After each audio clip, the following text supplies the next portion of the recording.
Wildlands Association, and I have some various comments to make on the proposals. I guess to begin with, I'm a little disappointed in the proposals and the alternatives that have been put forward because, as was said, scoping comments were taken in November, December of last year, and there were quite a few people who requested an alternative that didn't show up in this range of alternatives, and that was the flowway from Lake Okeechobee down to the conservation areas, STA 3-4, the Holy Land and the Rotenberger, which would have created the beginning of a naturally restored Everglades.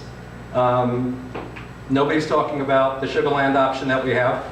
We have the option right now to buy a massive piece of that flowway, and we're talking about a piece of land between the Miami Canal and the New River Canal that the Water Management District does have an option to purchase. It was part of that original sugar deal that worked out.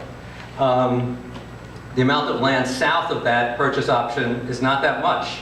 And if we get that land, whether by a willing seller from the Van Hoels or by eminent domain, which the state does have the power to exercise, and you acquire that flowway, it provides quite a few benefits. Of the alternatives you presented, I would say we support alternative 4. So we do support a lot of the stuff you're doing in the lower part of this CEPP project, especially the degrading of the levee north of the Tamiami Trail to allow that water to flow into the park. The park is badly in need of that water. But that water will be much cleaner if it does not pass through thousands and thousands of acres of sugarland north of there. There's no reason for that sugarland to be there, given that we have the option to buy about half of it through the U.S. sugar purchase, and we could acquire the rest. At that point, because right now, this way you have the system set up, one of the major problems with the Everglades is not just what's happening in the Everglades, but it's the discharges to the estuaries to the east and the west.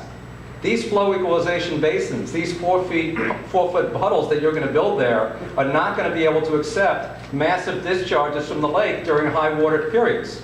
And you're going to still be chucking water out to the St. Lucie and water out to the Caloosahatchee and destroying those estuaries, as is happening right now. That option should have been, as this is a NEPA process, that should have been an option. I understand people are concerned about the politics. Well, there's not a willing seller. People don't want to get involved with this. But that is the environmentally preferred option. And it's clear. You won't be running water into the FEB that's polluted. You'll be running water into STAs that's already fairly clean because it's not passing through thousands of acres of sugarland on the way. I would say one other thing. I mean, there's 1 billion gallons 2 billion gallons of water used in this system, about 1 billion by us human beings. We drink it up, we flush our toilets with it, etc. Another 1 billion gallons is being used by Big Sugar. If we get rid of that usage, there's a lot more water in the system. Last thing I would like to say is we're very concerned about the entire thrust of CEPP being used to build one impoundment after another. And you've got lots of impoundments already in the works. You've got the Picayune Strand, which I went out there 2 weeks ago expecting to be able to get in there again. It's closed because it's being turned into a massive water control structure. Site 1 impoundment is in construction. 2 new impoundments for Broward County, C9 and C11, were just approved in October. So we're spending hundreds of millions, probably billions of dollars ultimately in these impoundments, money that we could easily use to acquire the sugarland, which is the main source of the problem in the Everglades system. Let's do a natural restoration. Let's acquire the land. Let's build a flowway. Let's really restore the Everglades. Thanks.